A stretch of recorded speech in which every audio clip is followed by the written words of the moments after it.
Okay, I have the pleasure of having Professor Jim Dator here for our interview. Welcome to this interview. Thank you very much. Very happy to be here. You are from Futures Research Institute, Hawaii University. That's right. And you are one of the most recognized pioneers in the field of futures research. So that's why we are doing this interview, especially for futures research related issues with Sofi. And I'll start in the field of future studies. What do you consider to be the most interesting recent emerging issue or topic that should be dealt more with? Well, I can only speak really about my own research and the things that are consuming me at the present time. And it is in fact the future of energy. Because the modern world we live in the last 200 years or so has been a product of basically oil, cheap and abundant oil. And that is a resource that is running out. I think will be in effect run out by the life of most of the people watching this video. And while we have many alternative energy systems possible, none of them, in my opinion, are anywhere near being ready to come online to take the place of energy that was produced by oil. So a major challenge for the immediate future and certainly long-range future of all people is examining that topic, seeing whether what I just said is in fact a problem or not, or whether there are energy solutions already well underway so that as oil goes away we can move easily to something else, or whether there will be a gap between the end of energy and the new energy source, or whether there is no gap. We simply move into a different energy system. Yes. That to me is one of the most fundamental questions that needs to be researched at the present time. That's right, and especially renewable energy. Yes. Yes. So when we think about futures research and prospective thinking, imagination is often mentioned, and imagination is one of the most crucial tools for prospective thinking. What kind of methods, tools, techniques, platforms could be used to liberate people's imagination more? Can you give an example, for example, from Hawaii? Well, yes, I'd say there are two or three things that are necessary. One is a very good understanding of the past, a very good understanding of many different cultures, so that you're not looking at things only from the point of view of the present or from the point of view of your own culture. And I think that that's one of the misunderstandings about future studies. People often think we only look ahead, but in fact we have to spend a lot of time understanding why we are the way we are now in order to understand the things that caused us to be the way we are now, to imagine new or continuing things into the future.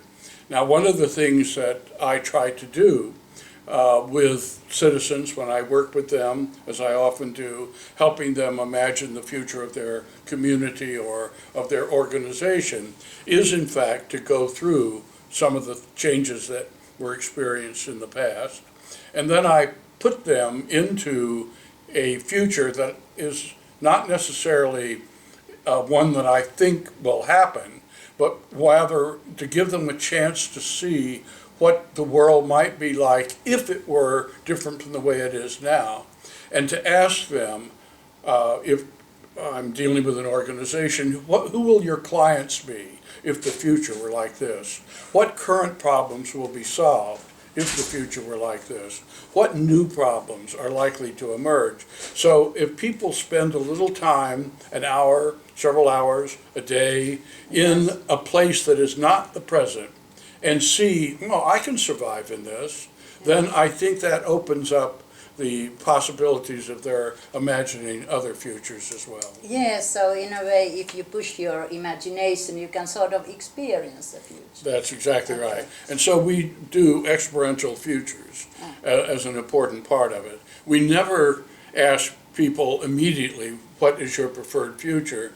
People then will describe their current problems, and they will solve some current problem. I mean, very current, often whatever their problem of today is, and tomorrow it would be a completely different problem. So we have to get people out of what I call their crackpot realism in the present, so that they can imagine preferred futures. Very well. And Sofi can continue. Yes, so I have a question. So one of the missions of future studies has been to disperse prospective thinking into the society and to make the future's orientation like a part of the mundane living in people's lives. So how do you see this could be achieved? Well, I think the key actually is the educational system, that it's necessary for our educational system from the very beginning to incorporate futures thinking into the daily curriculum. I've often imagined that history should be taught using futures methods, so that as you approach various important historical times, and students are aware of why society is the way it is now at that time, ask them to forecast what the futures might be and see if they are able actually to predict what actually happened. And if people throughout their understanding of human society in the past are accustomed to forecasting what's next, that should become an important part of the way things are done now. So the educational system is the first. The second would be government itself. And here again, I think Finland might be leading the way by requiring their political parties to make serious efforts at indicating what their preferred future is or how they think society will or should go. Government itself needs to become much more future-oriented, and the entire democratic process a process of creating preferred futures. Do you think there's a risk that if we're becoming these futures-oriented society, that there's like this futures angst, that people are more sort of like depressed by the... Well, one of the things that I really work very, very hard against, especially when I look at energy or other things that are really going, if they occur, really change the world for people, is to make sure this is viewed positively as a wonderful opportunity for creativity, where simply doing the same old thing is not going to work, and you have an opportunity to do something new. Now, my experience is young people, especially very young people, have no problem with that whatsoever. It's the older people that imagine a world without oil as being horrible, and so they don't want to think about it. My students tell me, if that's the way it's going to be, I want to know how to make the best of it. And that, I think, is the only solution, to not present it as a catastrophe or a worst-case scenario or doomsaying or any of that. But here is likely to be the situation. How can you make the best of it? And we will. And a new opportunity. A new opportunity, absolutely, where creativity becomes important. Yeah. So then a question about the desirable futures. So do you think individuals or citizens and communities in the future will have more power to act on their preferable futures? Well, I would hope so. In fact, it sort of segues into what I just said about government. I think that government should be primarily about setting policies for the long range based upon actual, not just imagination or empty words, but on some sort of serious futures research, in which, if the educational system has done its job, there are future-oriented citizens who are able to evaluate the political claims and therefore be able to move society forward. And places like Finland, and let me say, at the present time, I find Korea is becoming much, much more futures-oriented in realistic ways. There are these a few places around the world where I see it beginning, and I hope it will continue. Yeah.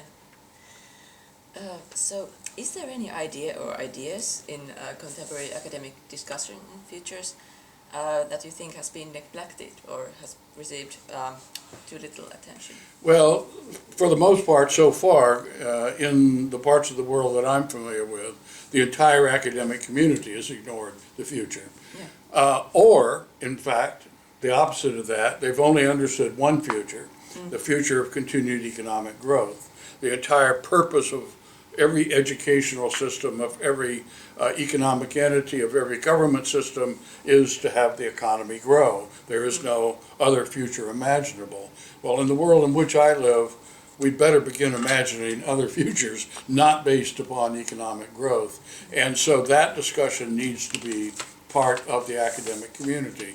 Currently, academia, for the most part, either views future studies as some sort of prediction, that perhaps a computer model, if you get the right computer model, you'll be able to predict the future, which I think is a mistake.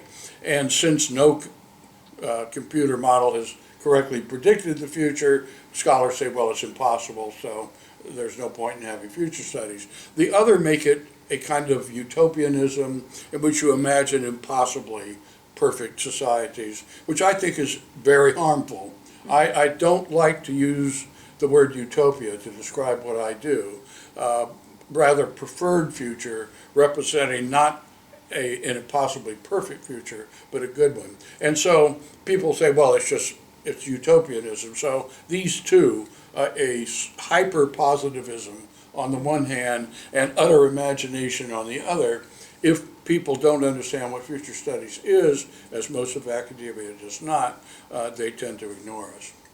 Okay, and if we continue thinking about academic discussion on the futures inside the field itself, within the field of future studies, what do you consider to be the biggest myth in the current academic discussion among futurists? Like what is perhaps one overrated idea in the economics? We can talk about economic bubble, but is there a futures bubble?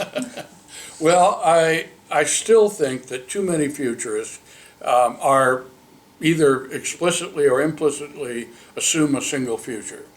And that to me is the biggest handicap in the field. We have to continuously think of a range of alternative futures and not use the term most likely future or least likely future or best case scenario or worst case scenario. These terms are still actually used by some futurists. And I think that all of these futures are equally possible at any particular time. And in planning, which is what I think the ultimate practical purpose of futures is, to help plans be made within a future's perspective so that a decision maker can make a better decision now based upon the plan, based upon the futures.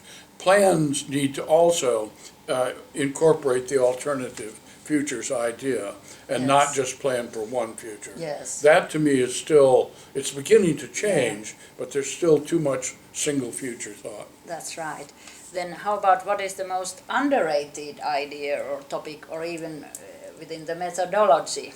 What is the most Well, I don't know whether you're familiar with what I modestly call Dator's second law of the future.